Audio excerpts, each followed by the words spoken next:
Bien, ahora sí establezco un saludo para todos los maestrantes que se encuentran en sala. Saludos para María Eugenia, para Marco, para Cintia, Roger, Raimundo, para Dante y para Gloria.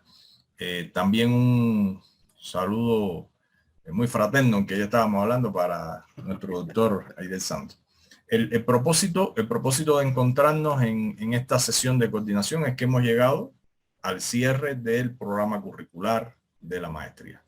Quiere decir que nos corresponde ahora por programa el taller de investigación número 3, pero este es un taller que ya en reunión que hemos sostenido con la doctora Yamile, con el doctor Aider, hemos establecido las bases y es hoy lo que le vamos a presentar para nosotros en un trabajo coordinado, planificado, nos va a llevar entonces al desarrollo y a la presentación del desarrollo de los diferentes momentos de la investigación. En este sentido, nosotros vamos a establecer hoy con las orientaciones del doctor Aidel. Ustedes saben que él es nuestro profesor principal de metodología de la investigación y quien nos orienta, quien nos guía en este trabajo, quien también va orientando a nosotros los tutores en todo lo que tenemos que seguir trabajando con los tutorados. Vamos a establecer la lógica de trabajo. Y esta lógica de trabajo la vamos a ver hoy en los tiempos que ustedes van a necesitar para retornar a una presentación de perfil y a partir de ahí programar los tiempos que están establecidos, y esto nos orientó la doctora Yamile, en 3 meses, para que al final de los 3 meses estemos estableciendo ya predefensa de las tesis de ustedes. Entonces, sin más preámbulo y para no robarle mucho tiempo, yo les agradezco que ustedes estén en la sesión y le voy a ceder la palabra al doctor Aidel. Un saludo. Una preguntita, Frank, antes de entrar a la casa, fuera del contexto. Después de esto, por fin, vamos a tener el encuentro con Yamile, la No, reunión. ella me dijo que sí, pero si no me escribe, no la molestamos y lo hacemos mañana. Mañana. Sí, sí. Ya, está bien. Muy buenas noches, mis estimados. Yo recordando ahora que en mi casa yo tengo un solo televisor y lo tengo puesto en el living. Porque a mí me gusta que cuando vayamos a ver una película todos nos sentemos para vernos la cara. Pues Entonces los estamos invita, en una clase. ¿Eh? los invita a que abran la cámara, a que compartan su cámara. Porque yo debo tener algún síndrome que no me deja comunicarme bien cuando yo no le veo la cara a las personas con las que quiero hablar. Y como ustedes también saben, en la comunicación no solo interviene el lenguaje oral, sino todas aquellas expresiones que sincronizan o no cuando uno habla y permiten que haya una mejor comprensión. El proceso de enseñanza-aprendizaje es eminentemente un proceso de comunicación. Si no hay comunicación, no hay enseñanza-aprendizaje, sea o no con docente. Tiene que haber comunicación.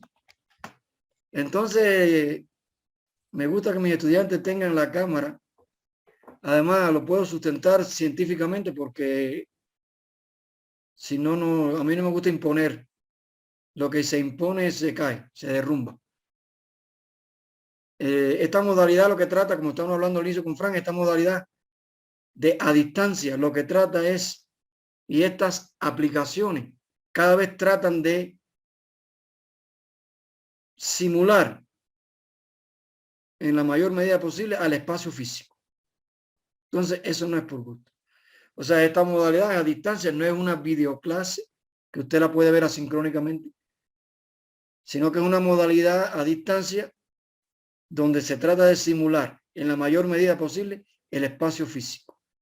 Por lo tanto, los que estamos acá presentes debemos tener nuestra cámara y nuestro micrófono, además de estar ubicado en un lugar iluminado, que el alumno esté de frente, que el micrófono en una buena posición, que no haga feedback.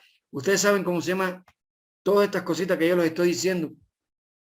O sea, todos esos elementos que yo les estoy diciendo forman parte de una palabra genial que se llama cultura. Se está hablando ya de una cultura de la clase a distancia. Entonces, igual que cuando usted llega a un restaurante y todo el mundo está comiendo con sus cubiertos y usted comienza a comer con las manos y dice, oye, no, aunque eso no está prohibido, un ejemplo. O cuando usted llega a un lugar que todo el mundo está hablando bajito, usted comienza a gritar, usted está violando ciertas normas ahí culturales tal vez. Bueno, más o menos con el tiempo va a pasar lo mismo acá. Cuando usted no pone la cámara y el micrófono, o cuando usted tiene el micrófono abierto cuando no tiene que tenerlo, ya ahí va a estar, usted va a estar violando códigos culturales de la educación a distancia. Entonces tenemos que ir formando una cultura de la clase a distancia porque esto llegó para quedarse. Y esta modalidad exige cámara y micrófono. Exige micrófono cuando usted va a intervenir, exige la cámara todo el tiempo y un lugar iluminado, que no se haga feedback, lo mismo. Todo eso forma parte de la cultura, como forma parte de la cultura. Nadie en un aula va a llegar a gritar en un aula, porque los códigos culturales dicen, no, tienes que saber comportarte, si vas a hablar, levanta la mano, habla adecuadamente. Lo mismo pasa acá. Entonces tenemos que ir acostumbrándonos.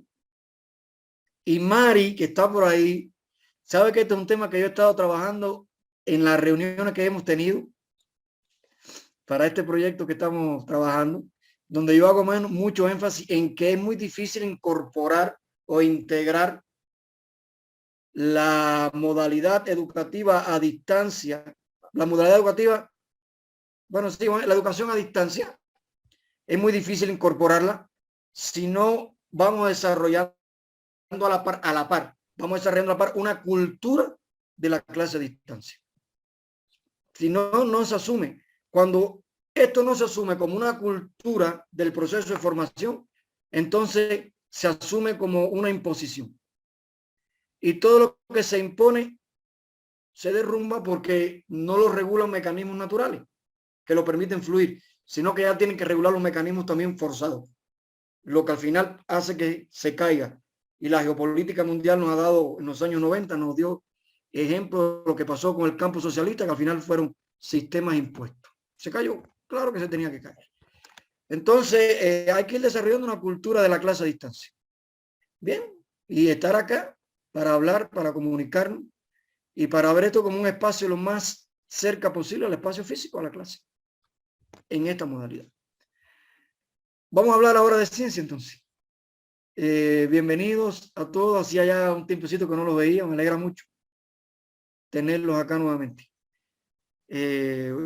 Buenas noches para Roger, Cintia, Marco, José Raimundo, Dante, María Eugenia, y dejo a Gloria para el final por ser la más lejos. Está, pero dice que, bueno, a veces el estar más lejos implica también estar más cerca. Entonces, al final estamos todos aquí, porque la tecnología nos acercó. Ya vamos a entrar en la etapa de la elaboración de la tesis. Ustedes hace rato ya, ustedes incluso se han hecho algunas presentaciones, pero como un espacio, un lag, que eso se sabe que era así, yo sabía que iba a ser así, y un poco que vamos a retomar, porque de esta clase en adelante, todo lo que viene es tesis. Ahora viene tal vez uno de los momentos más trabajosos de cualquier curso de posgrado, que es aquel momento en el que usted tiene que dedicarle tiempo al proceso de investigación y de elaboración de la tesis. Hay que escribir, y para escribir hay que leer y hay que producir. Decía Charles Darwin, sería muy fácil observar si no tuviéramos que escribir. O sea, que él sabía que redactar era difícil. Estaba hablando de un naturalista que tiene una dimensión que ya ustedes saben. Entonces él decía que sería muy fácil observar si no hubiese que escribir nada. Y dice Robert Day que redactar un trabajo científico no es una cuestión de vida o muerte, es una cuestión mucho más difícil. Entonces, redactar un trabajo de investigación tiene sus complicaciones y yo lo he analizado. ¿Por qué? Muy fácil.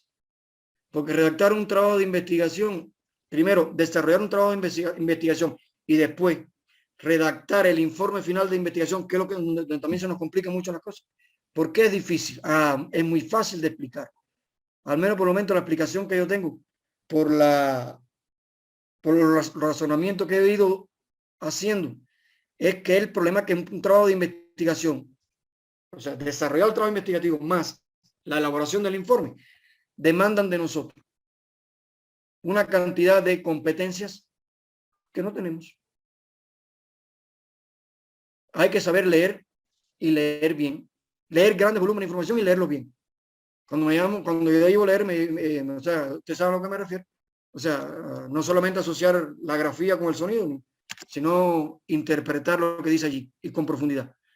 Hay que saber redactar. Incluso hay que saber redactar y redactar científicamente, que son dos aspectos. Esto es una habilidad productiva que nos cuesta, por eso cuesta, porque es productivo.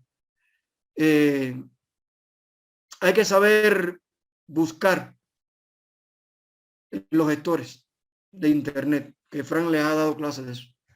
Hay que tener buena expresión oral. Hay que saber trabajar con o sea, con Microsoft Office o cualquier otra aplicación. Hay que saber convencer. O sea, hay que desarrollar una cantidad de habilidades que no desarrollamos de niveles inferiores.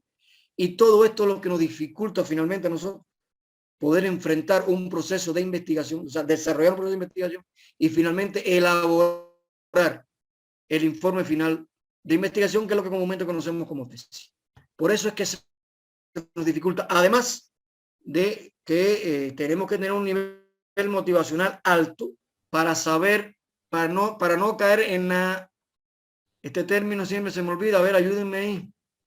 ¿Cómo se llama esto de que postergar? Ahora se llama, el término se llama procrastinación. La procrastinación, para evitar la procrastinación.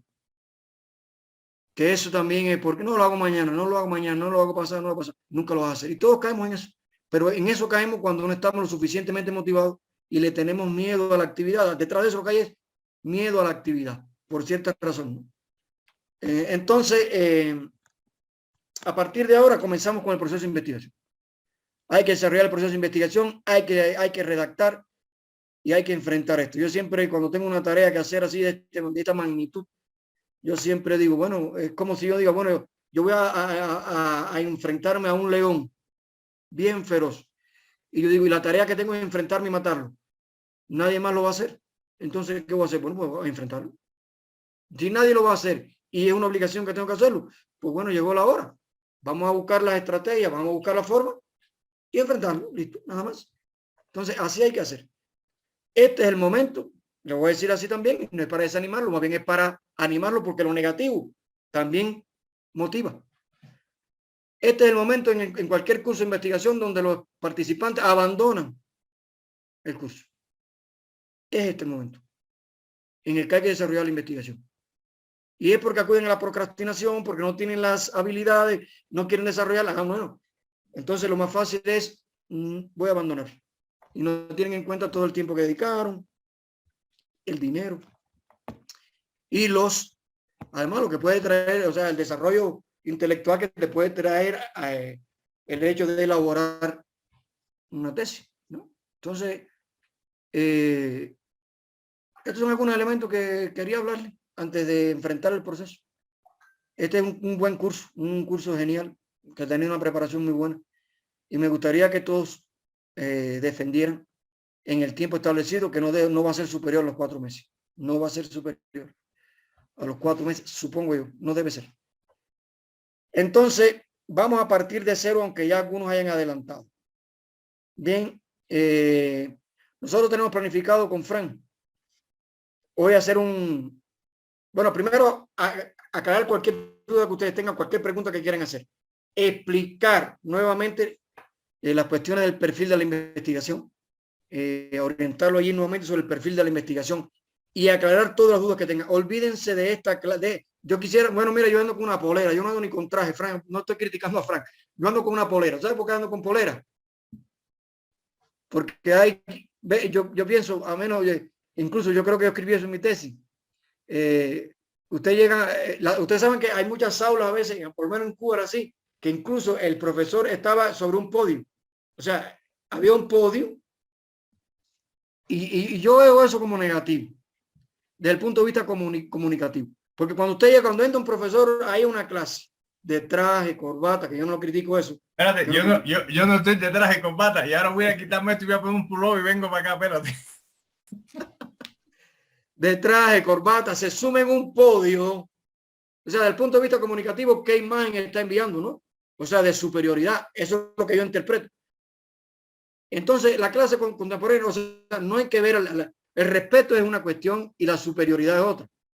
Y entonces los procesos de enseñanza-aprendizaje contemporáneo no tenemos que verlo. O sea, no tenemos que ver al profesor desde el punto de vista cognitivo con esa imagen de superioridad. Podemos verlo con una persona que tiene conocimiento, que tenemos que respetar, pero que desde el punto de vista científico, cognitivo, estamos al mismo nivel, pudiéramos decir. O sea, tengo el mismo derecho a increparlo respetuosamente.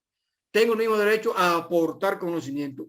Tengo el mismo derecho a valorar lo que él dice y criticarlo sanamente desde el punto de vista.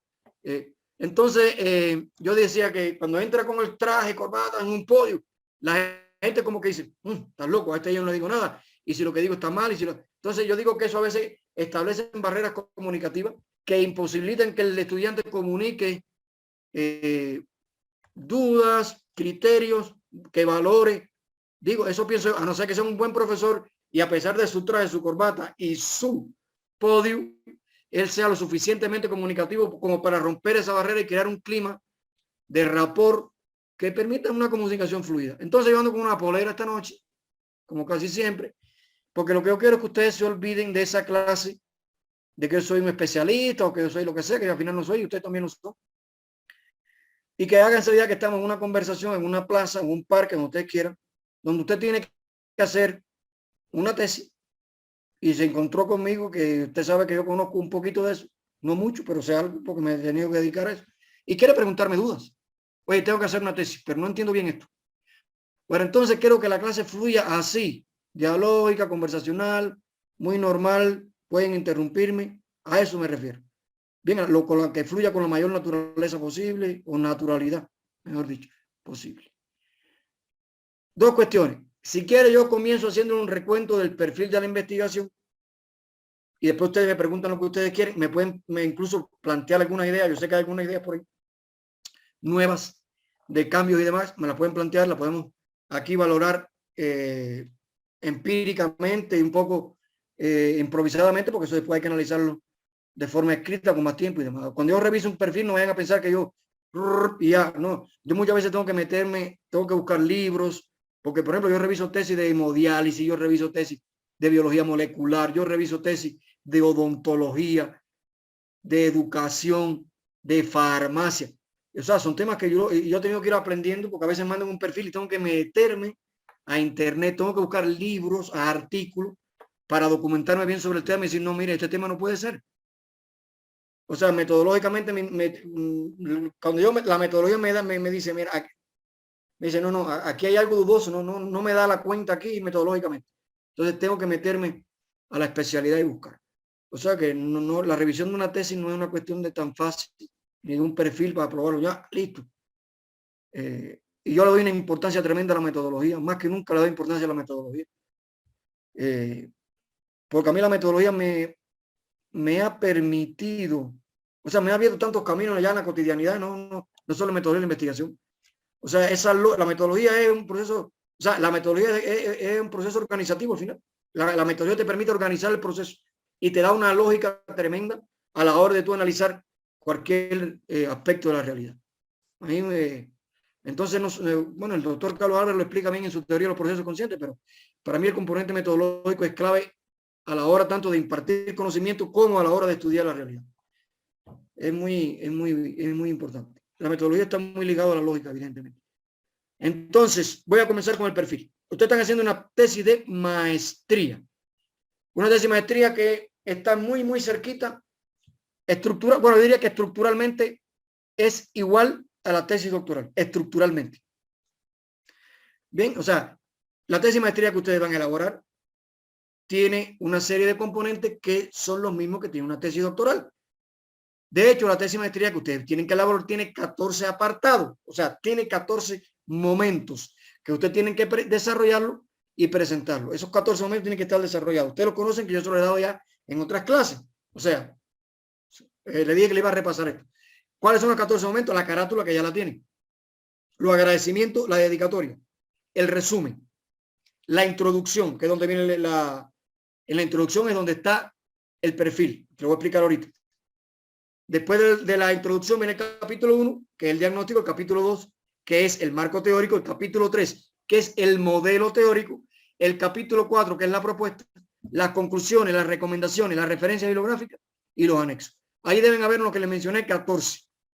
Esos 14 apartados, que son 14 momentos, que integran, no estoy diciendo, fíjate, que integran, que estructuran. No estoy diciendo 14 apartados en los que dividimos la tesis. No estoy usando la palabra dividir. Estoy diciendo los 14 apartados que estructuran, que se integran para conformar el informe final de investigación. Y soy enfático cuando digo integran, porque no podemos ver ninguno de estos apartados como independiente. Gran error de las tesis es que desarrollamos cada apartado como si fuera cada uno independiente. Entonces ahí estamos violando una de nuestras concepciones, una de los métodos incluso que nosotros utilizamos y que revelamos y declaramos en el perfil de investigación, que es el método complejo, el dialéctico, el holístico holográfico. O sea, si no vemos esas 14 partes, o sea, esas son 14 partes de un todo. El todo es el informe. Las partes son, cada parte de eso tiene todas las características de la tesis. O sea, todas tienen un lenguaje científico. Todas, en cierta medida, implícita o explícitamente, incluyen contenido del resto de los capítulos y de los momentos de la investigación. Cada capítulo es la tesis misma, pero vista, o sea, es una parte de ella, pero todas ellas unidas conforman lo que es el informe final de investigación. Entonces, a la hora de redactar la investigación, todo tiene que estar relacionado. No son independientes. Son solamente componentes que estructuran, y una tesis muy bonita sería aquella que se redacta y que cuando usted la lee como si fuera un cuento, donde desde la carátula hasta los anexos usted logra ver una coherencia impecable, donde todo está estrechamente relacionado. ¿O acaso el cabello nuestro no tiene relación con nuestras uñas de los pies? Bueno, así mismo es la tesis. Y eso se lo dejo claro para que no caigan en este error. Bien, ahora, la introducción de la investigación. Cuando hablamos de la introducción de la investigación, nuestra tesis, aunque tiene 14 componentes, la palabra componente, cuando habla lingüísticamente hablando, componente, quiere decir que compone, ¿verdad? O sea, ya que lingüísticamente te está diciendo que él forma parte de otros. O sea, hay otros componentes. Si hay otros, o sea, me gusta usar la palabra componente porque revela la existencia de otros con los que está relacionado. Entonces, la introducción, o sea, aunque la tesis tiene 14 componentes que le llamamos científicamente apartados, un momentito que estoy con la compu sin corriente, déjame llamar a mi niño, un momentito.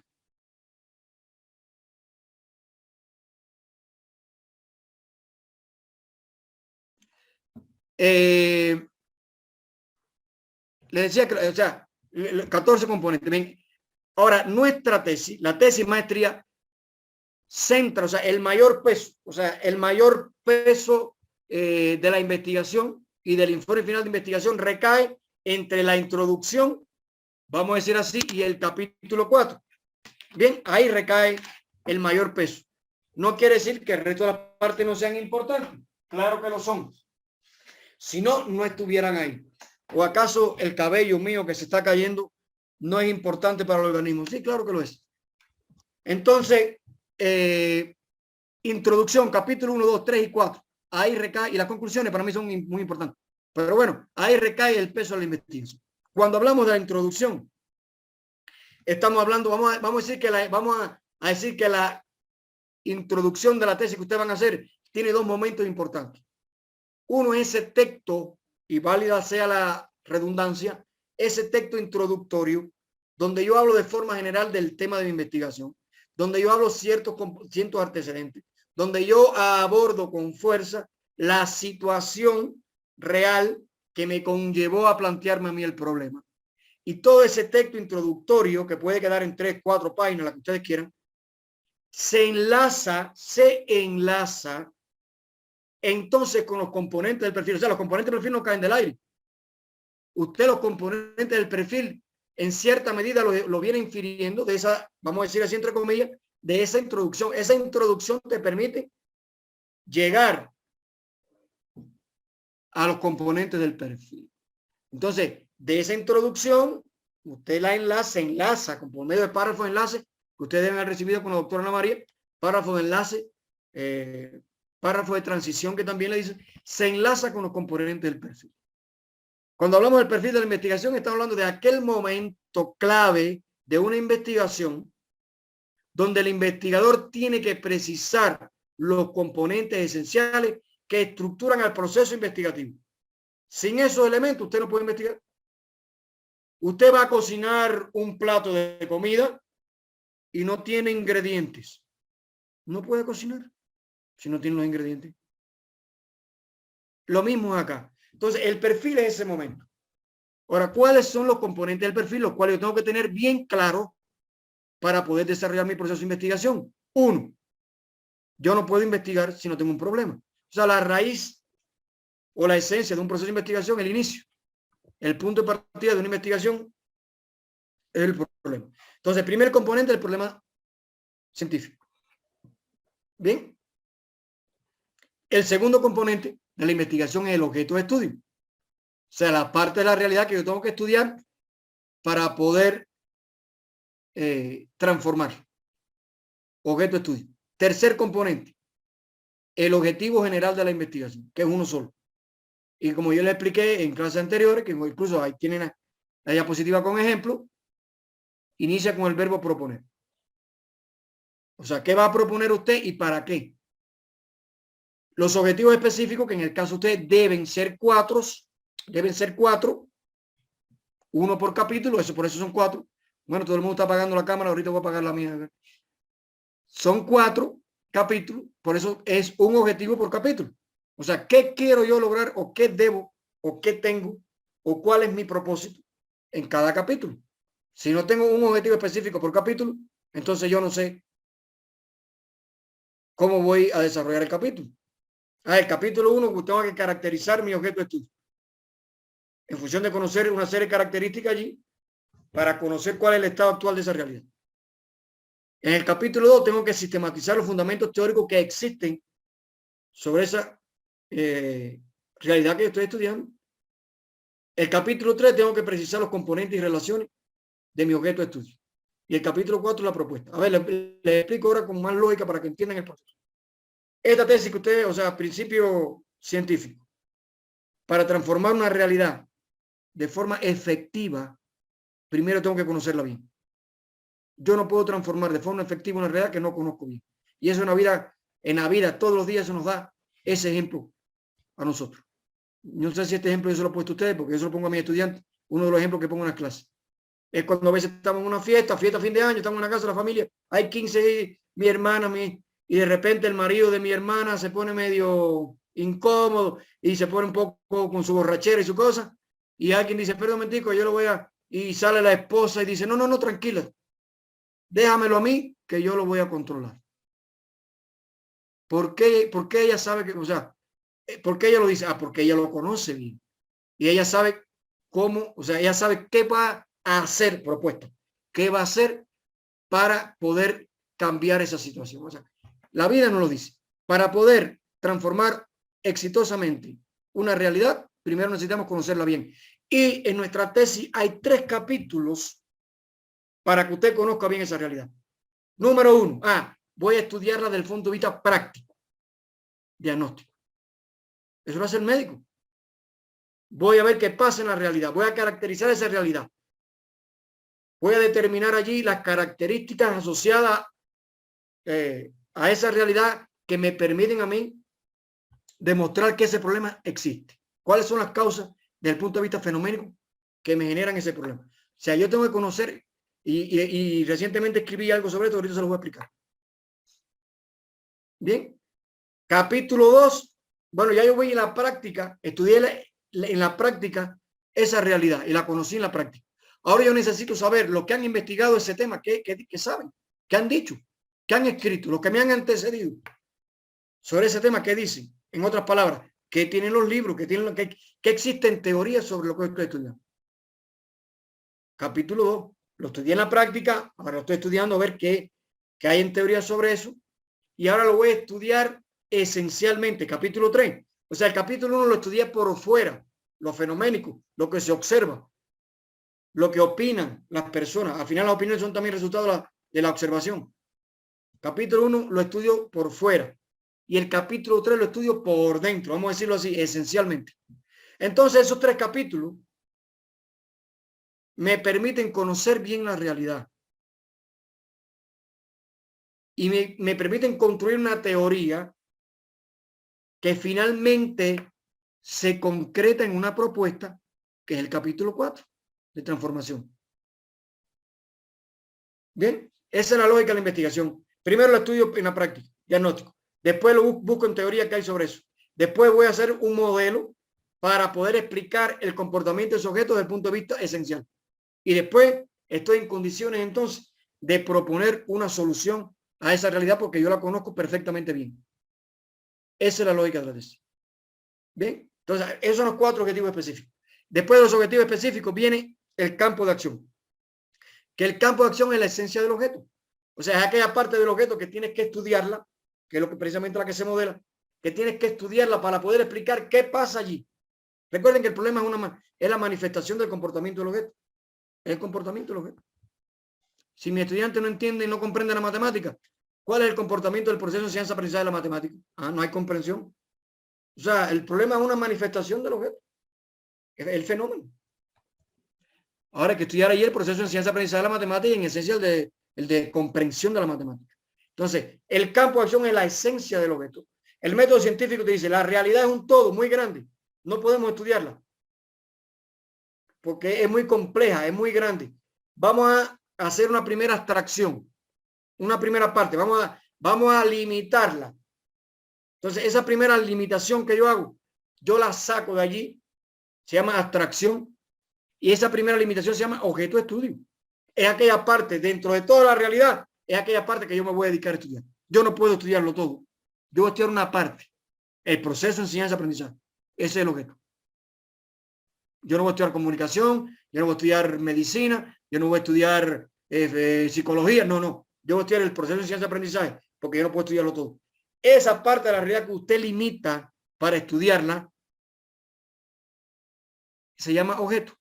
Pero el objeto todavía es un poco amplio. Y para poder entender el comportamiento del objeto, es necesario estudiar el campo. Ahí es donde está sobre todo el modelo teórico. El campo de acción es aquella parte esencial del objeto. Aquella parte que usted debe estudiar para poder explicar por qué ese objeto de estudio se está comportando así. Limita. Entonces, al final, desde el punto de vista espacial, vamos a decirlo así, usted limita la realidad en 3 momentos, en 2 momentos. O sea, está la realidad como un todo. Primera abstracción, objeto de estudio. Ya ahí la limitó. Segunda abstracción, campo de acción. Ahí la limitó aún más. Ya no puede limitarla más. Porque entonces ya caería en un fraccionamiento. Está fraccionando demasiado realidad y no le va a permitir ver con claridad lo que ocurre allí. Voy a explicar. Ese es el campo. Después del campo de acción viene la hipótesis. Bueno, todo el mundo estamos claros con una hipótesis. O sea, esa proposición, esa solución adelantada, donde se establece la relación entre los componentes esenciales de la investigación. Es aquella relación que usted tiene que demostrar como válida. Bueno, Karl Popper lo hacía al inverso, ¿no? Ahora me estoy leyendo un libro de Karl Popper muy interesante. Que usted tiene que mostrar y que todo el proceso de investigación al final usted lo realiza para finalmente demostrar esa hipótesis. Donde debe quedar claro la relación entre lo que usted propone y lo que usted quiere solucionar. Son 2 aspectos que están ahí relacionados. En otro, desde el punto de vista positivista, sería la variable independiente y la dependiente. Después de la hipótesis, pueden poner el aporte teórico de la investigación. El aporte teórico a la investigación. El aporte teórico a la investigación a veces nos cuesta trabajo entenderlo. Y es más fácil, es tremendamente fácil. Muy fácil. El aporte teórico.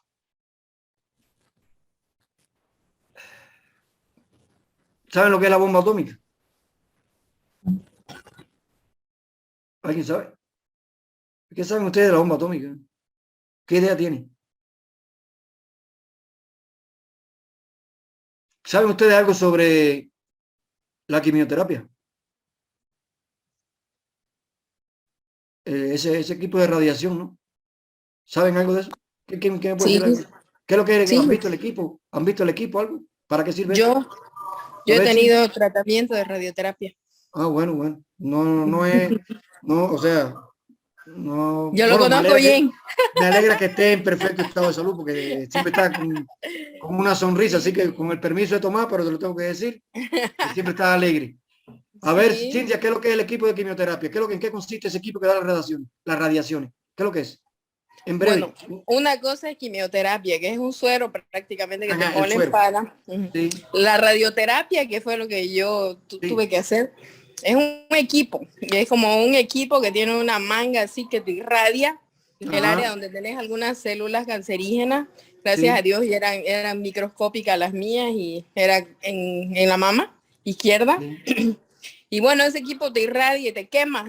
La verdad es que es bastante fuerte, ¿no? Y te quema incluso hasta la espalda, las costillas, todo, porque tiene la misma lógica de los rayos X, pero es mucho más tecnológico, más sofisticado, ¿no? Pero debe ser tan fuerte el impacto que la gente corre hacia afuera cuando te dejan ahí adentro en ese cuarto para hacer la radioterapia. Nadie quiere estar ahí adentro por los efectos nocivos que tiene, ¿no? Claro. Pero se supone que al quemar todo el área donde hay células cancerosas, aunque igual agarra una parte, quema otras, ¿no? Las que son igual buenas.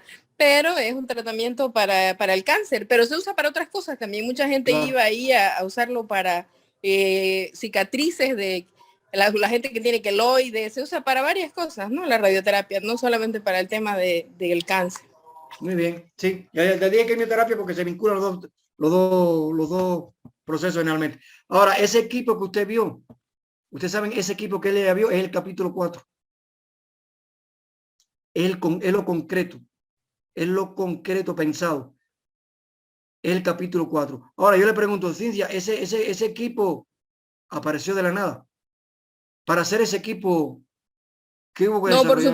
No, por supuesto que mucha gente tuvo que investigar durante muchísimos años para ver cómo iban a hacerlo, cuál era la mejor forma de construirlo, qué elementos iba a tener, ¿no es cierto? Se supone que ha habido un montón de investigaciones. Y todo eso que usted me está diciendo, ¿qué palabra se sintetiza? En ciencia, pues, ¿no? En ciencia. Pero hay una palabra clarita que es la que sintetiza, se llama teoría. O sea, para poder crear ese equipo. Está buscando su acreditación. Hay un micrófono abierto que no sé cuál es. Está buscando su acreditación. Miren, háganse idea que ese equipo es el capítulo 4. El capítulo 4 es lo concreto, es la propuesta concreta. Esa que está ahí. Ahora, para desarrollar ese equipo, para poder hacer ese equipo, hubo que haber desarrollado toda una teoría previa a eso. ¿Usted vio en la película que yo le recomendé de Marie Curie? Ahí está. Ella desarrolló parte de esa teoría. Una teoría sobre la radiación. Entonces, esa teoría que ella desarrolló y que nadie había escrito, ese es el aporte teórico. Ahí está. Y ese aporte teórico, donde ella explica la radiación, incluso, y después que se sigue estudiando con mayor profundidad, para que eso, incluso hay una película que se usa ya para tratamiento de cáncer. Esa teoría que ella desarrolló, que nadie la había escrito, ella fue quien descubrió eso y escribió esa teoría. Ahí está el aporte teórico. Esa teoría, ¿en qué se ha concretado? En muchas cosas. Una es ese equipo de radiación. al final todo aporte teórico, esa ya es una idea mía, eso no está escrito en ningún libro, al menos yo nunca lo he visto, pero el aporte teórico al final se revela, o sea, el aporte teórico revela su utilidad, tiene que revelarse en un producto tecnológico, por decirlo en alguna medida, o en una estrategia, o sea, en algo concreto. O sea, todo aporte teórico tiene que al final revelarse en un producto tecnológico o en una propuesta concreta. Entonces, al final, el aporte teórico es esa teoría que el investigador desarrolla y que una vez que él la desarrolla está en capacidad de proponer algo concreto. A ver, las personas empezaron a quedarse ciegas a los 40 años, pero nadie sabía por qué, todo el mundo se estaba quedando ciego, no, ya, listo, no más nada. Pero alguien empezó a investigar, empezó a estudiar el ojo, y estudió el ojo, y le sacó un ojo muerto, y lo picó, y lo analizó por dentro, y lo modeló, y comenzó a estudiarlo, y dice, no, espérate, mira, aquí está. Todo parece indicar que el ser humano a partir de los 40 años, vamos a hablar de un caso normal, la presbicia, comienza a quedarse ciego, porque estos músculos comienzan a perder elasticidad, entonces comienzan a ponerse rígidos, y no sé qué. Esa es la teoría que él empezó a desarrollar, y ahí está su aporte teórico. Él desarrolló esa teoría al explicar ese fenómeno de la ceguera. Y después que él desarrolló toda esa teoría, dice, pero un momento, está claro, esta teoría me permitió explicar por qué la persona se va quedando ciega. Entonces, si yo agarro toda esta teoría, yo creo entonces que si buscamos un vidrio que le podamos poner aumento, no sé qué cosa, no sé qué, la persona puede recuperar su visión. Y entonces, a partir de esa teoría que él desarrolló, ¿en qué se concretó? En estos lentes que tengo aquí. Este es el capítulo 4. Entonces, el capítulo 4 es la concreción de ese aporte teórico. Por eso en Arce le llamamos lo concreto pensado. Entonces, si buscamos una relación, el aporte teórico es esa teoría que usted desarrolla, por medio de la cual usted explicó el comportamiento de esa realidad. O sea, ¿cuál era el comportamiento de la visión del ser humano? Que se quedaban ciegos. Él estudió el ojo y para explicar esa ceguera desarrolló toda una teoría. Ahí está el aporte teórico. Y al desarrollar esa teoría, entonces él fue capaz de proponer un par de lentes. ¿Y cuántas cosas más? Porque, o sea, una teoría puede desembocar en muchos productos tecnológicos o en varios tipos de propuestas. Mira la radiación, la bomba atómica, las radiaciones para el cáncer. ¿Y para cuántas cosas usa la radiación? Para muchas cosas. Entonces, al final, el aporte teórico es esa explicación que nosotros damos o sea, esa teoría que nosotros construimos para explicar el comportamiento de los objetos, o sea, para poder explicar por qué ocurre el problema. Y una vez que expliquemos por qué ocurre el problema, estamos entonces en condiciones como, o sea, a ver, yo diría que hasta el momento el nivel de conocimiento del ser humano en el tema investigativo, el máximo nivel de conocimiento del ser humano en el tema investigativo, tal vez puede estar en encontrar esa explicación de por qué ocurre el problema.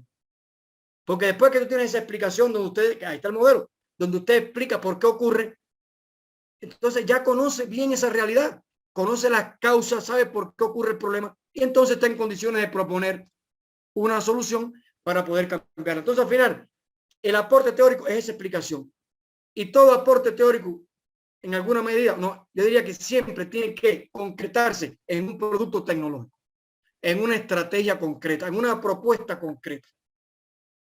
Entonces, todo aporte teórico revela su utilidad en una propuesta concreta. Y a la vez, esa propuesta concreta, que no es más que la significación práctica de ese aporte teórico, o sea, la significación práctica de toda propuesta tiene su fundamento en el aporte teórico. Ahora, ¿para qué sirven estos lentes? Bueno, estos lentes, bueno, que después que se inventaron estos lentes, ya las personas que comienzan a padecer de presbicia no tienen impedimento de perder la visión, sino que a partir de este momento que se crea el lente, ya las personas pueden continuar viendo tal vez hasta su muerte. ¿Cómo se llama eso? Significación práctica. O sea, la significación práctica es la utilidad, el impacto social, es la utilidad que tiene esa propuesta que yo estoy haciendo.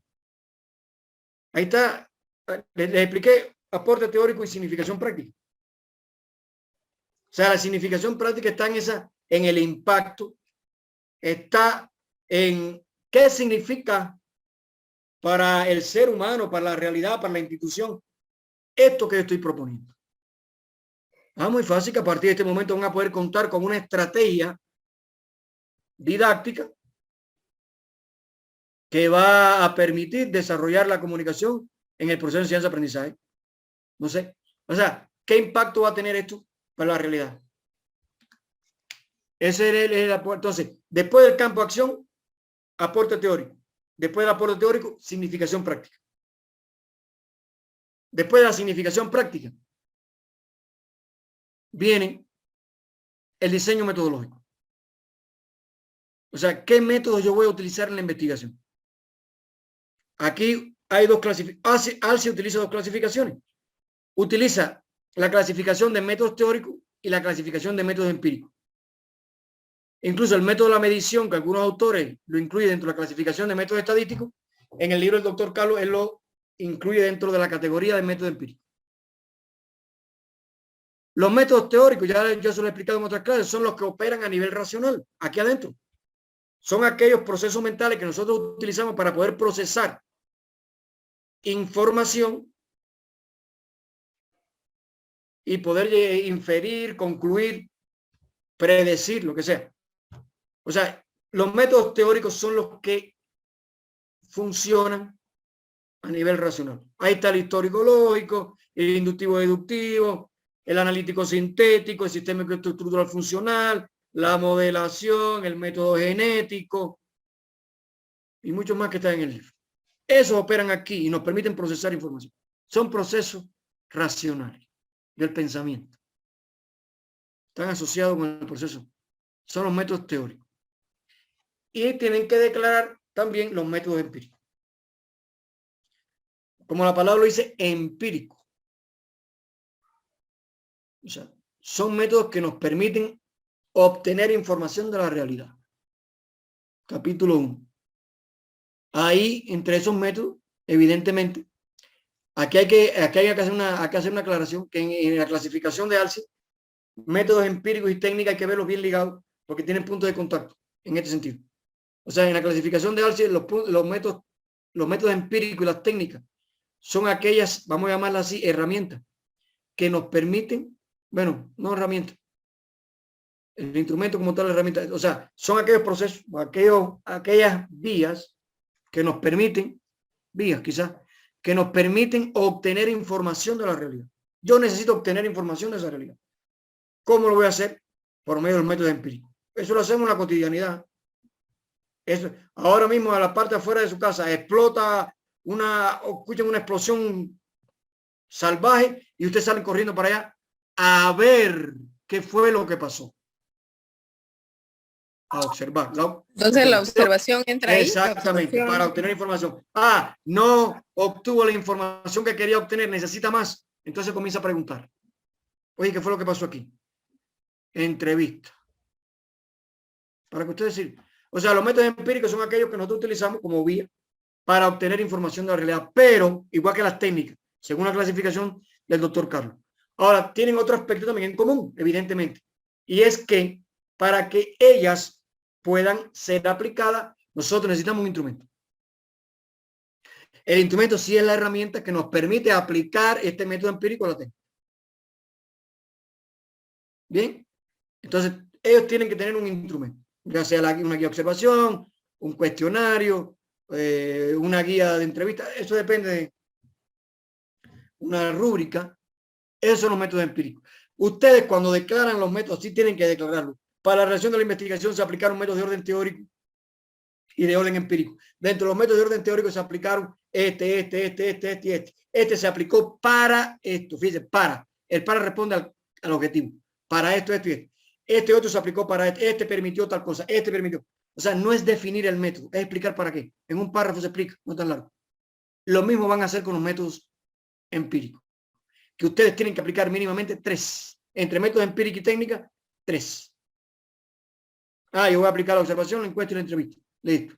Ahí voy a aplicar la prueba pedagógica, la observación y una encuesta. No sé, depende. O la revisión documental, como quiera. Después del diseño metodológico, igual ustedes pueden también declarar allí la medición, que como tal, no, o sea, como tal la medición no nos permite obtener información. Lo que nos permiten es medirla. Bien. Igual la estadística descriptiva también la pueden que ustedes la van a utilizar. Después de declarar los métodos teóricos y métodos empíricos, entonces van a plantear la población y la muestra. Que aquí quiero destacar, que yo se lo expliqué a ustedes una vez, deben tener cuidado porque tal vez ustedes no necesiten sacar muestras. Ustedes pueden hacer un estudio censal y trabajar con el total de la población. Y en esta medida también un poco se quitan de arriba lo que es la estadística inferencial.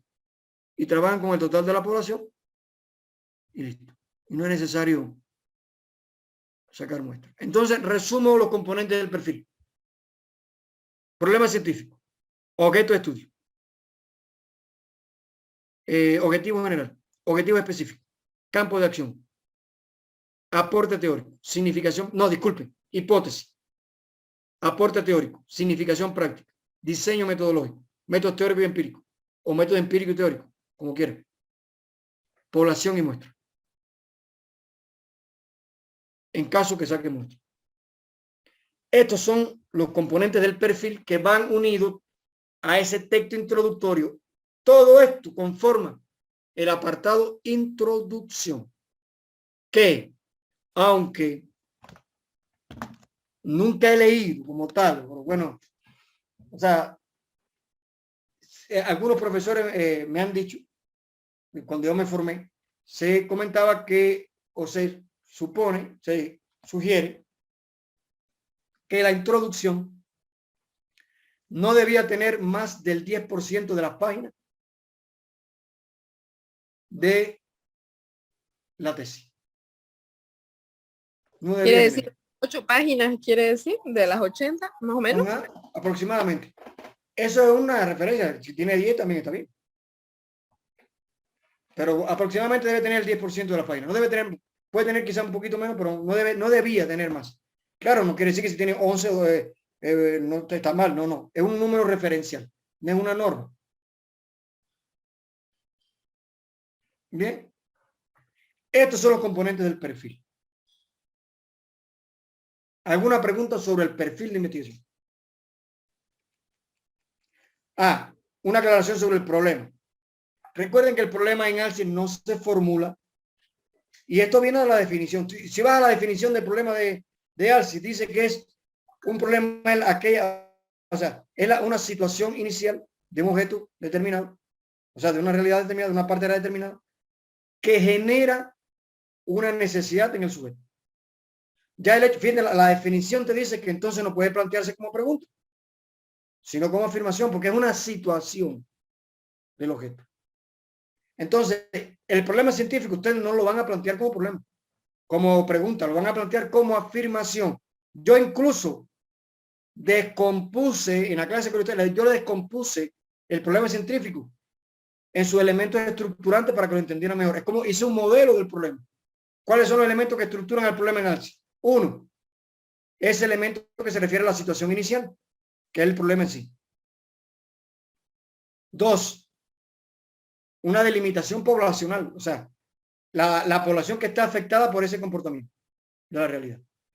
Y tercer componente es la delimitación espacial, o sea, dónde está ocurriendo esta situación inicial. Así se lo di yo a ustedes en la clase de metodología de la investigación. ¿Ve? El problema. Ahora, escucho sus preguntas, sus dudas. Pueden plantearme lo que ustedes quieran, si tienen lo que quieran sobre el perfil.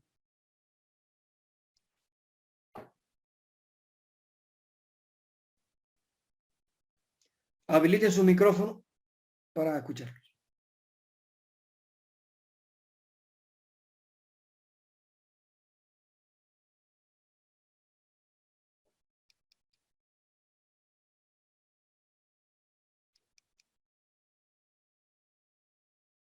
Bueno, para mí ha quedado mucho más claro la relación que hay entre el aporte teórico A ver. y la significación práctica. Eso para mí era un poco confuso. Ahorita ya lo tengo más claro. Bueno, yo sobre mi perfil, doctor, yo le comenté. Un momentico, un momentico, ¿Todavía? Cintia. ¿Todavía? Un momentico, te voy a la palabra. Solamente sobre los componentes. Espere, te voy a la palabra, te voy a decir algo. El ser humano sabía que en su cotidianidad habían días y habían noches. Y además sabía que había frío, que habían épocas de lluvia, que caía nieve.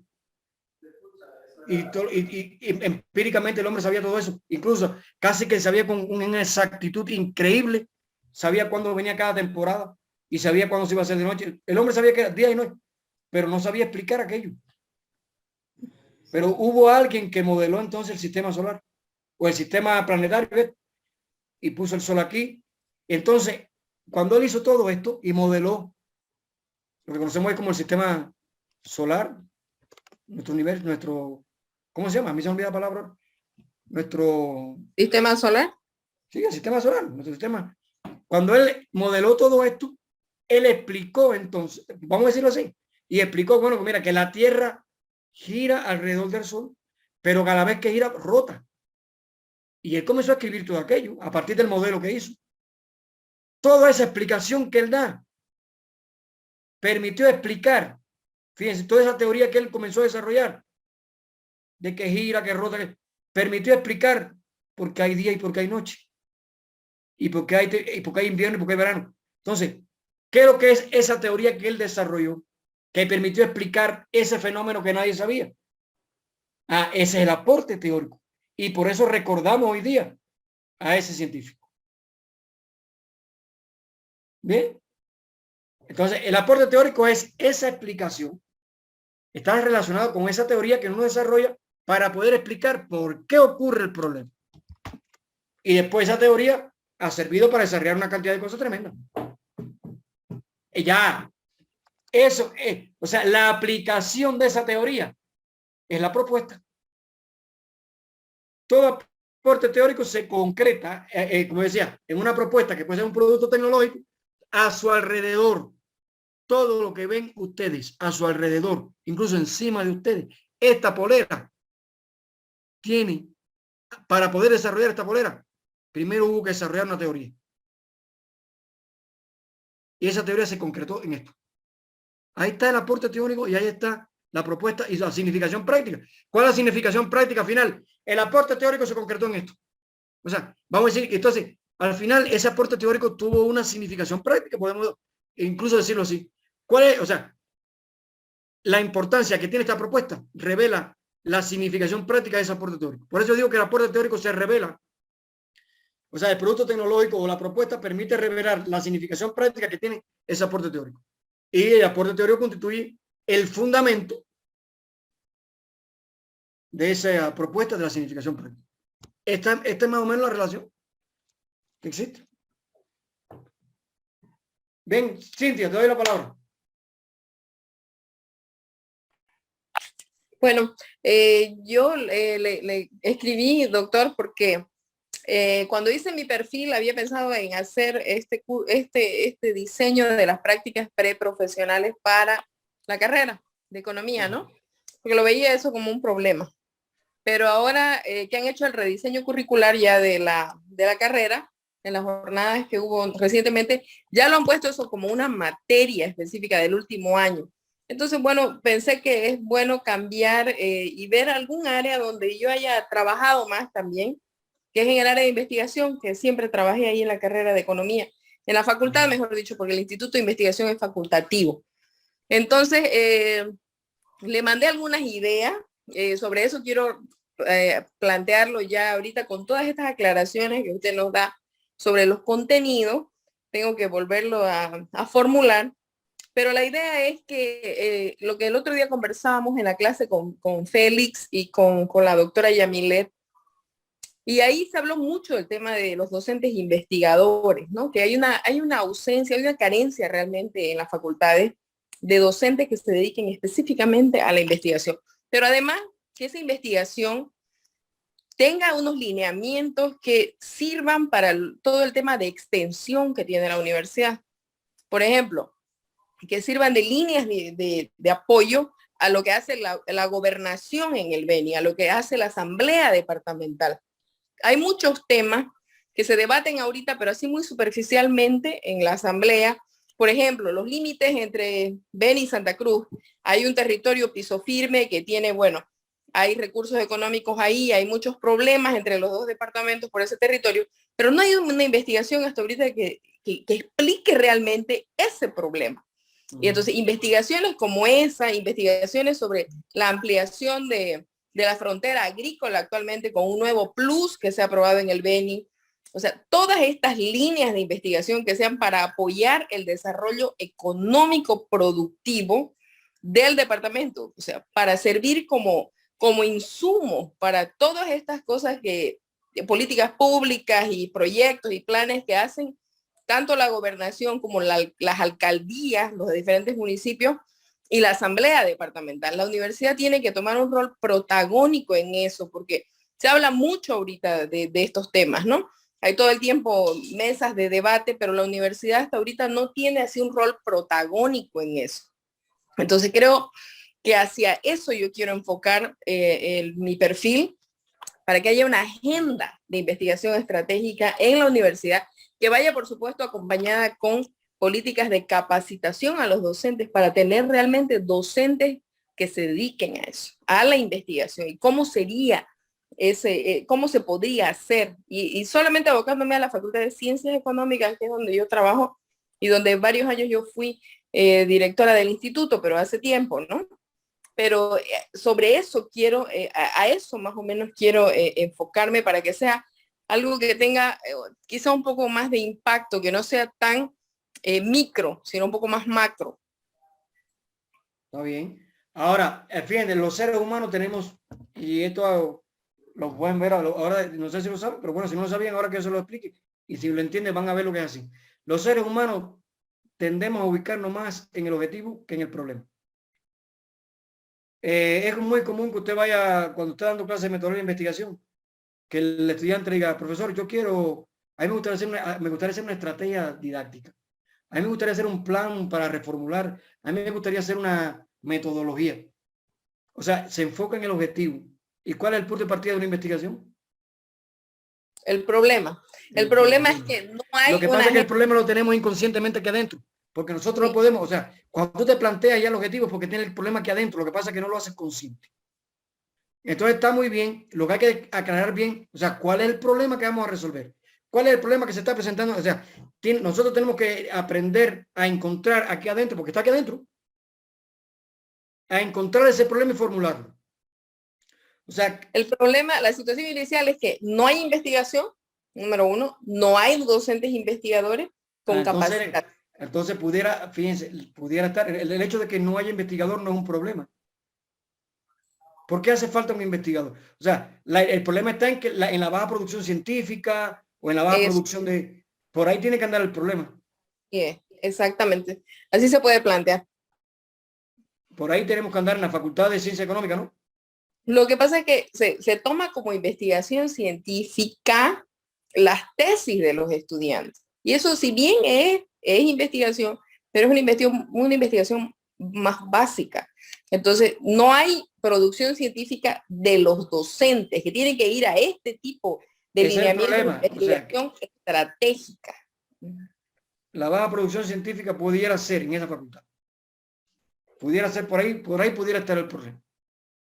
Y puedes proponer, entonces hay que ver las propuestas. Ahora, las propuestas hay que analizarlas después, ¿ven? Porque, o sea, yo puedo tener una idea, pero las propuestas científicas, yo di una clase hace poco de esto a un doctorado. Las propuestas científicas, a veces nosotros, o sea, no podemos proponer lo que se nos ocurra así, tan libremente. O sea, hay resultados científicos que están ya establecidos con su estructura y demás que nos pueden servir. O sea, hay estrategias, hay modelos, hay concepciones, estrategias, metodologías, modelos, concepciones teórico-metodológicas. O sea, yo creo que se puede hacer un plan estratégico para 5 años de investigación, específicamente de investigación, pero que tenga que ver con eso que queremos, que sea apoyar las políticas públicas de las instituciones públicas que manejan inversión pública, ¿no es cierto? Que son, básicamente, uno puede tomar tres: la Asamblea Legislativa, que realmente no tiene insumos al momento de decir, queremos hacer un proyecto de ley. Cuando van a querer proponer un proyecto de ley, lo que les faltan son los insumos, o sea, las investigaciones que se hayan hecho sobre esos temas, que son críticos, que son bien, hay muchos temas que se debaten, pero hasta los proyectos de ley a veces están mal formulados porque no hay investigaciones sobre eso, ¿no? Entonces sí, la universidad es lo que puede aportar.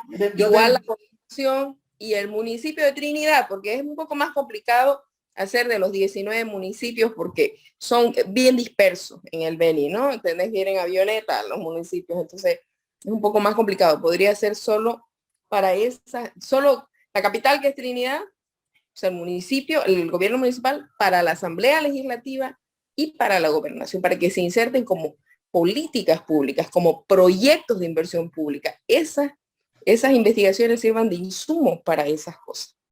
Yo te entiendo perfectamente, porque una de las grandes críticas que siempre yo hago, evidentemente, es que se toman tantas decisiones, no en este país, en todos los países, se toman tantas decisiones empíricas, porque no se aplica la ciencia, y la ciencia usted la puede aplicar a todo. Si usted aplica el método científico a todo, hasta para ir a comprar a un mercado, si usted aplica el método científico, le va a salir mejor, porque la ciencia de nada... o sea, la ciencia, muchas personas piensan que la ciencia es un área que está separado de la cotidianidad. No, no, no, no, no. La ciencia es la cotidianidad misma. Y si nosotros somos capaces de aplicar el método científico a la cotidianidad, espérate, voy a primero déjame estudiar esto. ¿Qué está pasando aquí? A ver, vamos a buscar, vamos a documentarnos sobre esto. Ahora creo que estoy en mejores condiciones de proponer lo que quiero. O sea, vamos a caracterizar. O sea, cuando usted aplica la lógica científica, lo sistemático, lo organiza de esa forma, según te lo dice el método científico, todas las decisiones van a ser mucho más efectivas. O sea, la lucha, vamos a llamarlo así entre comillas, o sea, la lucha de la ciencia siempre ha sido por tratar de explicar la realidad para poder transformarla con el mayor nivel de efectividad posible, incluso de predecir. Y eso es aplicable a cualquier realidad. Hoy, los grandes problemas que tenemos en Latinoamérica en general es porque se toman decisiones que se hacen a partir del conocimiento empírico. Si tú piensas, a ver, ¿cuántos dirigentes tenemos hoy en este país que aplican decisiones científicas o que conocen de ciencia? Que son doctores, que son PhD, que son... La mayoría no son nada. Precisamente por eso no son efectivos los resultados. Por eso, exactamente, ahí está la falta de efectividad en la propuesta. El método científico te conlleva a proponer siempre soluciones mucho más efectivas. ¿Por qué? Porque usted estudió esa realidad y la conoció, no solo fenoménicamente, sino también esencialmente. Y cuando usted la conoció bien, está en mejores condiciones de proponer soluciones efectivas. Entonces, eso es válido. Sí, lo que hay que bien organizarlo ahora, a ver cómo se formula el problema y cómo formular. Me lo vas a formular y me lo vas a enviar y lo vamos a ver, que ahora al final de esta clase vamos a decidir eso. Porque dentro de unos días ustedes van, todo el mundo, vamos a hacer un cronograma donde vamos a comenzar a presentar los perfiles de cero. Vamos a empezar otra vez. Perfecto. De cero vamos a empezar otra vez. Bien, entonces eso sería genial. Qué bueno sería que todos nuestros dirigentes fueran PhD y que tuvieran una idea de lo que es la ciencia. Qué Doctor, buenas noches. Buenas noches, compañeros. Buenas noches, Gloria. A mí me pasó que con mi tema y con todo lo que iba leyendo, buscando y reflexionando y pensando, a veces hasta estando dormido, estaba pensando en el tema, me di cuenta que era demasiado amplio. O sea, demasiado amplio. Entonces empecé a tratar de ver cómo iba haciéndolo más, cercándolo, limitándolo y entonces estoy ahora con otro tratando de ¿cómo que se llama? Como de caracterizar el problema. Y para tratar de hacerlo más potable, porque lo que en amplio así lo de la inteligencia emocional era demasiado. O sea, ya eso puede ser más bien un doctorado. Entonces lo he traído más corto, o estoy Lo que ha hecho intentando es precisarlo. estoy precisando más y todavía creo que me faltará precisarlo, pero por ejemplo ya lo tengo como, estoy pensando en la empatía, en el proceso de enseñanza y aprendizaje, cómo posibilita, o sea, ahorita lo estoy diciendo, explicando así en general, pero por varias lecturas que he hecho ya, que he realizado, se habla y ya hay demostraciones de que el proceso de enseñanza y aprendizaje es mucho más efectivo cuando se da una empatía. Por eso yo no uso traje. ¿Perdón? Por eso yo no uso traje. Bueno, ahí ya hablaríamos, porque el que es Es un elegante, chiste. doctor, el que es elegante hay que darle también la oportunidad que vaya con su traje. Claro, es un chiste, pero claro, la ¿Verdad? empatía es el famoso ambiente de rapport que hay que crear. O sea, un ambiente favorable, empático. Exacto. Porque Entonces, si no, eso sí, seguro, donde hay aceptación. Entonces, ahora voy a reformular y voy a tirar por ahí, por esto, porque me he ido dando cuenta a medida de que iba dando algunos pininos, como usted dijo, y esto soy novata, y que era demasiado. O sea, no iba a terminar nunca de leer, me iba a quedar leyendo y jamás iba a poder escribir ni una palabra de tanto que hay por leer. Es enganchador porque además, como hay muchas ciencias que están mezcladas, entonces por supuesto que es súper atractivo el tema, pero lo estoy centrando y lo voy a tirar, creo que por ahí. A lo mejor cuando lleve 2 capítulos lo vuelvo a reformular, pero en principio creo que saldrá por ahí. no el proceso de investigación es un proceso de reformulación casi constante. O sea, en la medida en que vamos leyendo y vamos construyendo, se llama construcción. A veces está en el capítulo 2, tienes que volver al 1, porque es que son momentos diferentes de la investigación y en la medida en que vas desarrollando esos momentos, vas enriqueciendo el nivel de conocimiento, vas profundizando en el conocimiento de esa realidad. Entonces dice, oye, pero entonces creo que debo incorporar en el capítulo 1 este aspecto. Entonces vuelve al capítulo 1 y así. O sea, por eso es que es un sistema. No es que desarrolle el capítulo 1 y ya que termine el capítulo 1. No. O sea, es un sistema y que usted puede ir reformulando algunos aspectos en los capítulos en la medida en que va desarrollando otros. Sí, yo estaba muy interesada, pero al mismo tiempo también muy agobiada, porque no había manera de, o sea, seguía leyendo, seguía buscando, me seguían saliendo más cosas, pero claro, cuando iba a ir entonces a empezar a escribir, entonces tuve que hacer un replanteamiento y de eso de estar hablando con mi esposo, hablando con él y entonces planteándole cuál era lo que yo estaba viviendo y lo que estaba pasando y entonces así me fue saliendo como bueno. Por eso voy a recomendar esto, que es bueno conversar de este tema con otra gente, porque eso te ayuda a ir pensando y tú mismo a veces cuentas y mismo te reformulas o escuchar a los demás y entonces eso sirve para volver a plantearte cosas y a veces te salen buenas ideas y tú dices, wow, ¿cómo me salió esto? Bueno, creo que es parte también del proceso de reflexión y pensamiento. Cuando escuchas a personas, cuando escuchas a especialistas o personas que estén metidos en el tema y ellos te comiencen a hablar sobre lo que tú quieres investigar, eso es casi como un marco teórico. En vez de estar leyendo el libro, lo estás escuchando a él, es lo mismo. Y evidentemente, mientras más te documentes, nuevas ideas te van a aparecer más, y vas precisando aún mucho más todos estos componentes esenciales de la investigación. ¿Sí? Sí, está bien. ¿Alguna pregunta más? Bien. Entonces, ¿cómo vamos a proceder? Yo le doy la palabra a Fran. Nosotros tenemos pensado, queremos decidir con ustedes una fecha que no puede ir más allá de 15 días para presentar el perfil con todas las de la ley. Que puede estar mal, no importa, pero bien elaboradito, con todos los componentes, como usted lo considera lo mejor posible. Evidentemente, yo le voy a encontrar errores, no porque sé mucho, sino porque una tesis deja de tener errores cuando uno deja de leerla. Nada más así. Y siempre, como ustedes están comenzando, siempre van a tener algunas dificultades. Entonces, pero presentarlo como ustedes mejor lo consideran. Vayan a los ejemplos que yo les di en la clase. Guíense por esos ejemplos. La lógica que hay detrás del ejemplo. Entonces, elaboran su perfil.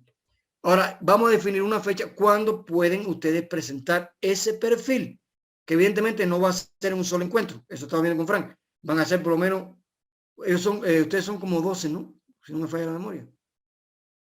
Deben ser alrededor de 3 encuentros. 3 encuentros, 3 encuentros. 4 y 4. Un día 4, otro día 4, otro día 4. Pero todo el mundo tiene que estar en todos los encuentros. Porque esos son talleres, donde cuando encontramos un error, lo explicamos y eso le sirve a los demás. Ahora, no puede pasar de los 15 días. Puede ser el miércoles que viene o puede ser el otro miércoles, Frank, ¿no? Miércoles 23. Miércoles 23. Una pregunta. Sí. Cuando dices presentación, ¿te refieres a que vamos a exponerlo? PowerPoint, 5 minutos para presentar el perfil. 5 minutos para presentar el perfil. 23 podemos comenzar con los 4 primeros. Bueno, entonces 23 de marzo comenzamos. Con los 4 primeros. Correcto. Con los 4 primeros. Sin ese. Con los 4 primeros. Ahora, esos 4 primeros lo vamos a elegir al azar. ¿Cómo vamos a hacer? Ahí sí me... Porque pudiéramos... Yo pienso que podemos nosotros internamente hablar con nosotros como tutores y ver el desempeño de cómo están preparados nuestros maestrantes y contigo hacer la propuesta. Yo pienso que eso lo podemos establecer. De todas formas, todo el mundo tiene que prepararse para el día 23. Todos. Claro. Pero podemos... Nosotros podemos elaborar, o no, simplemente como todos tienen que estar preparados, Frank, sí, nosotros podemos elaborar un cronograma y pasárselo mañana pasado o el lunes que viene. El lunes que le viene. enviamos el cronograma. Correcto. Podemos reunirnos nosotros el lunes y en la tarde ya le pasamos el cronograma. De quiénes van a defender Pero cada otra consulta. Antes de la exposición se puede enviar al tutor para también ver algunas sugerencias, algunas correcciones. Claro, estos 15 días son para trabajar con el tutor. Para trabajar con el tutor. Hasta el 23. Bien, de hecho va a presentar, por ejemplo, no es como yo he visto en otras universidades, que hay veces que veo que defienden personas y el tutor no está. Algo que no entiendo que eso pase. No entiendo. Pero aquí va a presentar una persona y el tutor va a estar con él escuchando lo que se le va a decir. Porque además el equipo de tutor forma parte después también de los tribunales. ¿Correcto? Entonces va a estar. Aquí lo vamos a invitar. Entonces nosotros el día martes deben ya ustedes tener el cronograma de presentación. Sí. Los 4 que van a presentar el día 23. Ahora, no sé, hay que ver si va, no podemos alargar mucho. No puede ser 23, 24, 25, tendría que ser algo así. Eso hay que verlo. Si lo quiere. Porque no podemos, uno este miércoles, nosotros el otro miércoles, cuando no vamos a terminar nunca. Bueno, está bien, entonces podemos trabajar, ya vamos a precisarlo por las... O 22, 23, 24 o las así más o actividades menos. que tenemos. Por las actividades que o sea, tenemos. los 3 días tienen que ser corridos. Está bien. Hay que planificarse para eso. Está bien. Correcto. Bien, porque ya después del perfil le vamos a dar un mes más o menos para que trabajen y puedan presentar hasta el capítulo 2 prácticamente. No con quizás no ya refinado, pero sí ya tengan el capítulo 1 y el 2 en cierta medida elaborado, algo así. Todo eso lo vamos a ir. Y después el 3 y el 4. Yo le voy a dar, yo tal vez les dé una clase integradora al final de este módulo. Una clase en las horas de cómo se elabora, de cómo redactar el título, hasta cómo redactar, hasta cómo poner los anexos, hasta qué anexos tengo que poner. tal vez al final de este módulo sea así. Un taller con todo. ¿Cómo se hace el título, los agradecimientos? Que eso está en la guía. Yo lo hice, puse en la guía. Pero se lo voy a explicar tal vez en un taller. Bien. Entonces, eso es lo que quedaría. Correcto. El día martes ya ustedes van a recibir el cronograma con los días de presentación. Todo el mundo tiene que estar. Eso quiero aclarar. No es solamente para los que van a presentar, porque esto no es defensa. Esto es una clase, es un taller. Es una forma de, o sea, ALCI ha desarrollado una forma de tutoría online, una forma de tutoría a distancia, que se centra en que los postulantes presenten ante un tribunal, vamos a llamarlo entre comillas, no con la idea de defender el trabajo, sino con la idea de que ese tribunal, a partir de lo que él lo haya observado y haya leído, pueda sugerir, recomendar para que el estudiante corrija y siga avanzando. O sea, es un tipo de tutoría que hemos hecho nosotros, donde nos ha dado muy buenos resultados en un doctorado. Porque, o sea, tu tutor es uno, pero a veces cuando usted presenta de 3 o 4, o sea, es mucho más rico el proceso de observación y por tanto las sugerencias pueden ser mucho más enriquecedoras, te van a orientar mucho más y puedes perfeccionar mucho más el trabajo. Entonces, no es que van a venir, todo el mundo tiene que estar allí porque es una clase, con la particularidad que es una clase, taller, esa es la forma de organización, donde se van a presentar trabajos con el objetivo de valorarlos y sugerir para contribuir a su mejoramiento. ¿Bien? ¿Alguna pregunta que tengan ustedes? A ver, Marco. Muy buenas noches a todos los colegas, a todos. Tengo dos preguntas en realidad, una muy personal. El detalle en mi caso, yo no tengo ni siquiera el tutor, no sé cómo tengo que escoger, qué tengo que hacer, a quién tengo que invitar yo o ustedes me van a dotar, no sé, esa es la primera pregunta, por favor. Necesitamos ver tu perfil para asignarte el tutor. Ya, en todo caso, en este caso yo estimo que ya nomás casi lo voy a enviar porque ya lo estaba elaborando, me falta poco, eso. Y la segunda pregunta, hay algunas personas que quizá no podamos, digo yo, no podamos justamente para el 23, porque a veces tenemos alguna actividad o alguna situación, lo cual en mi caso, no me va a permitir el 23. Posiblemente sea el 24, porque justo el 23 tengo una actividad que es netamente de trabajo, entonces me hace complicado esa situación. ¿Qué es lo que tendría que hacer si en el sorteo o en lo que ustedes van a ver me tocaría a mí o a alguno de los colegas que tengan el mismo inconveniente, ¿no? Esas son las dos preguntas. Gracias. Bueno, si hay alguna dificultad, como hemos trabajado en equipo y coordinado, es decir, si tienes alguna dificultad pueden escribir y decir, miren, si vamos a trabajar, nosotros vamos a sacar la fecha y ustedes nos dicen 23, 24, 25, ya de hecho pueden pasar la información. Mira, voy a tener, por ejemplo, Roger, que es médico, tengo guardia el 23, por favor, si me pueden programar el 24, el 25. Marco, tengo situación. Lo que es importante, lo que dice el doctor Aidel, si tengo una situación y me puedo incorporar 30 minutos después, la idea es tratar de no faltar, porque al final es un entrenamiento para todos, es un entrenamiento para todos.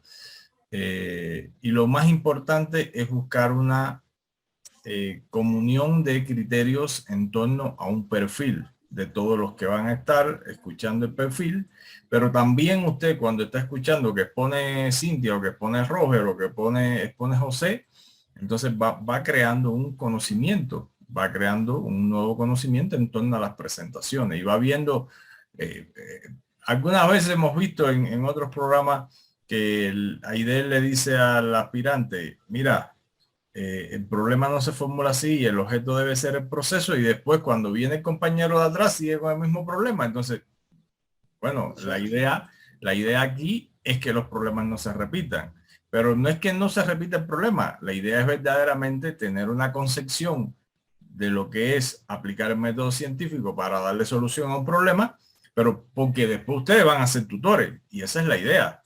Y después ustedes van a formar parte de equipos de investigación y entonces el proceso no es que sea el fin único o el fin final no es solo ser máster, el fin final es ser un profesional con mayores niveles de habilidades y competencias desde lo que van a investigar y desde la investigación para desempeñarse, porque a eso tributa una maestría. A diferencia después cuando ustedes sigan al doctorado, que es un grado científico, que es otra cosa. ¿Entienden? Por lo menos yo siempre, desde que yo me hice PhD, recién, yo me di cuenta de algo inmediatamente. Y fue que para mí, el fruto más grande que produjo el doctorado en mí fue el desarrollo de la lógica científica. O sea, de que yo hice mi doctorado, yo comencé a estudiar la realidad de forma diferente. Aunque a mí yo siempre he sido una persona, o sea, yo no soy memorista, yo nunca he sido memorista o sea, siempre mi forma de estudiar desde que fui niño a primaria, yo no podía estudiarme algo si no entendía cómo era aquello. Yo tenía que entender por qué pasaba eso. Porque yo de niño nunca me acostumbré a obedecer a la imposición, a la razón. No me digas tienes que hacer, ¿por qué tengo que hacer? Entonces, el doctorado cuando aprendí metodología de investigación científica, me desarrolló aún más ese pensamiento lógico, que todavía me falta mucho, ¿no? Y eso me ha ayudado muchísimo. Me ha ayudado muchísimo. Y esto quiero que lo entiendan de una forma normal, no con aras de halago. Pero yo a veces estamos haciendo algún estudio de cualquier elemento y yo planteo ciertas cosas y, o sea, nadie se dio cuenta de eso. Y uno se da, pero no es porque es porque lo que hago es aplicar el método científico. Primero tienes que hacer esto. Entonces te das cuenta a veces de cosas, vamos a decir, que otra gente no se dan. ¿Por qué? Porque has desarrollado esa lógica científica. Y entonces ya estudia la realidad con esa lógica. Trata de descubrir el proceso lógico de ese objeto. Y entonces, ahí está la diferencia de un PhD, precisamente, en esa forma de analizar la realidad. Entonces, si yo diría que el objetivo para mí, el objetivo principal de la formación posgradual está en formar un investigador, en desarrollar el pensamiento lógico científico en el profesional, por la gran necesidad que tenemos de que el ser humano cada vez aplique más el método científico a la solución de problemas. Lo que te decía Cintia ahorita, uno de los grandes problemas que tenemos en Latinoamérica es que los políticos son eso, políticos, y no tienen la menor idea de lo que es la lógica científica, de lo que es la ciencia, la importancia que tiene para poder tomar decisiones acertadas o lo más acertada posible. Entonces, ahí está el gran papel de la formación pública. Entonces, si alguien tuviera problemas, nos lo puede plantear, pero hay algo que quiero aclarar, por favor. Esto hay que hacerlo con una forma, vamos a aplicar la axiología aquí. Vamos a aplicar nuestros valores. No es que querramos entonces acomodar el proceso de presentación a nuestras necesidades. No. Hay que tratar de, o sea, profesor, yo no puedo el miércoles, ponme el jueves. No, yo no puedo el jueves, ponme. Y te forma todo un desorden, una anarquía aquí. No, si alguien tuviera un problema preciso, por favor, lo puede decir. Pero la idea es que nosotros nos acomodemos a esa fecha. Porque si no, si cada quien, o sea, imagínate nosotros adaptar, no, es imposible. No podemos adaptar la clase a las necesidades de cada quien. Pues sí podemos responder a ciertas necesidades y acomodarlo, porque eso no es ningún problema para nosotros. Pero aquí la idea es tratar de acomodarse al cronograma que nosotros vamos a hacer. Ahora Marco, por ejemplo, ya Marco nos dijo que el miércoles no puede. No hay ningún problema, te podemos el jueves. No hay ningún problema. ¿Bien? Pero siempre con la visión esa de tratar de acomodarnos al crono. Otra cosita, Frank, ¿estás grabando esta sesión?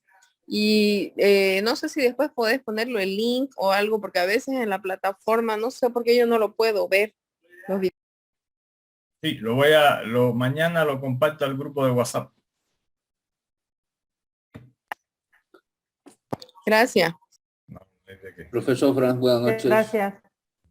Doctor Aidel, buenas noches. Compañeros, buenas noches. Noche, Robert. Bueno, quería, no sé si hay posibilidad, o sea, bueno, veo solamente que están unos cuantos de los compañeros, la posibilidad de que esta presentación la hagamos para fin de mes. Estoy viendo en el calendario justamente, estamos más o menos sobre 30, 31.